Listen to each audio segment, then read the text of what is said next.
Hai,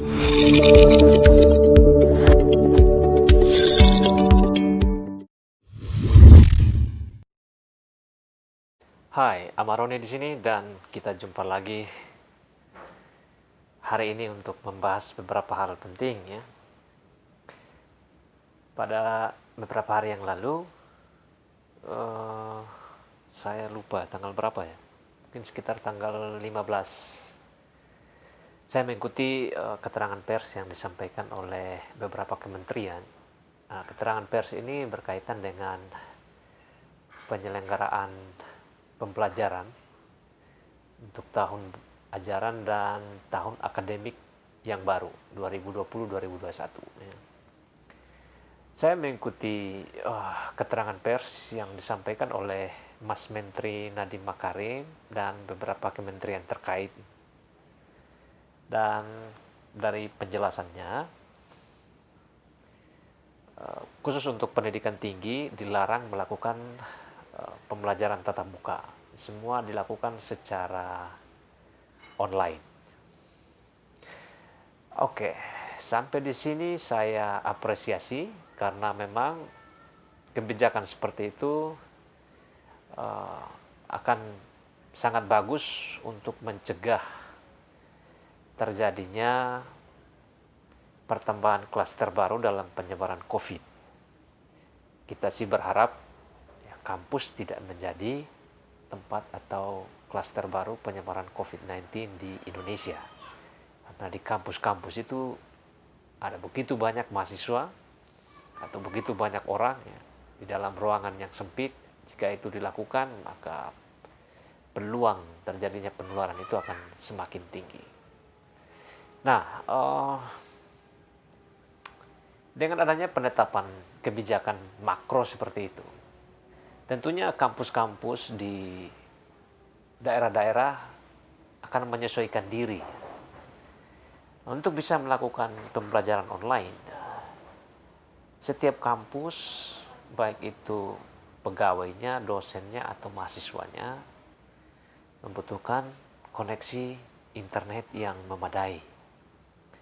Jika koneksi internet ini tidak tersedia atau tidak bisa disediakan, maka yang terjadi adalah pembelajaran tidak jalan. Nah, kita tahu bahwa hampir semua universitas itu saya kira sudah terjangkau dengan internet. Hanya kualitasnya seperti apa itu yang perlu dipertanyakan, karena tidak semua daerah itu di-cover oleh jaringan 4G atau 4G++. Masih ada daerah yang mungkin hanya 3G, atau bahkan ada daerah yang juga belum sampai atau belum di-cover oleh jaringan 4G. Nah, kementerian apa yang bertanggung jawab untuk mendukung keberhasilan pembelajaran online di era new normal ini?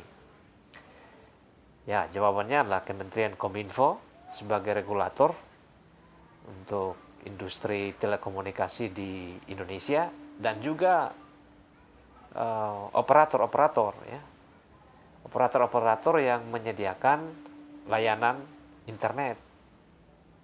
Sayangnya di dalam keterangan pers yang disampaikan di channel Kemendikbud dari itu, sama sekali tidak melibatkan Kementerian Komunikasi dan Informatika. Itu sayang sekali ya. Seharusnya ada. Saya tidak bilang bahwa di zaman pandemi ini industri telekomunikasi itu mendapat keuntungan. Itu mungkin perlu ada pembuktian data lebih lanjut.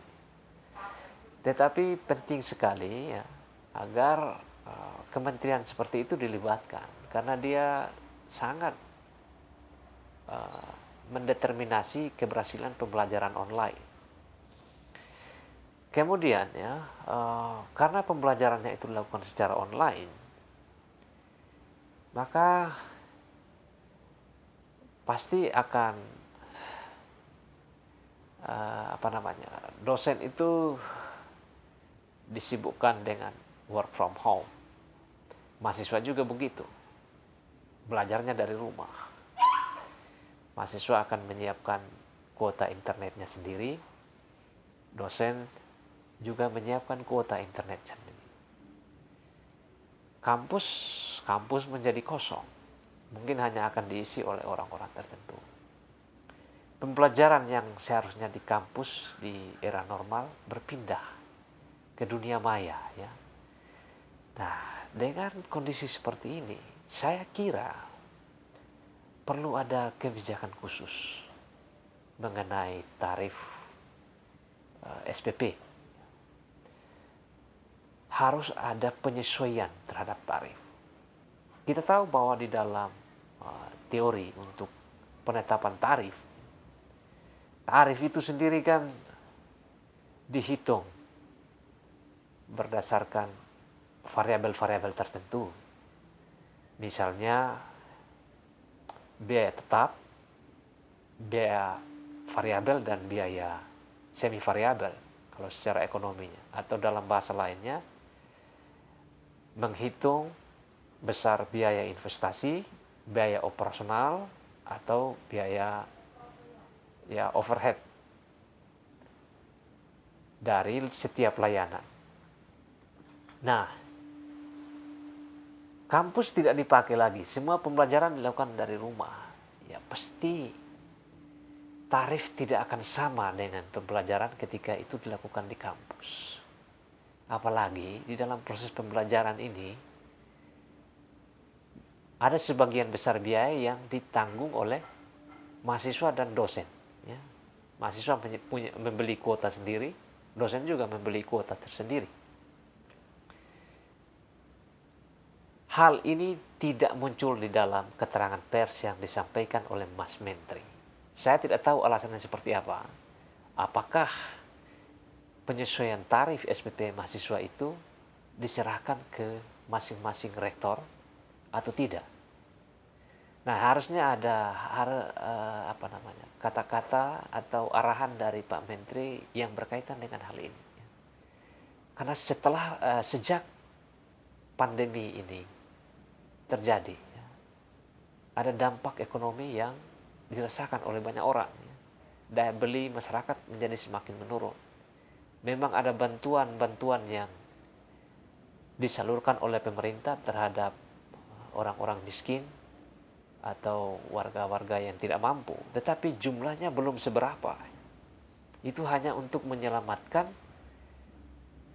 kemampuan orang untuk membeli kebutuhan dasar, belum sampai pada membeli layanan pendidikan.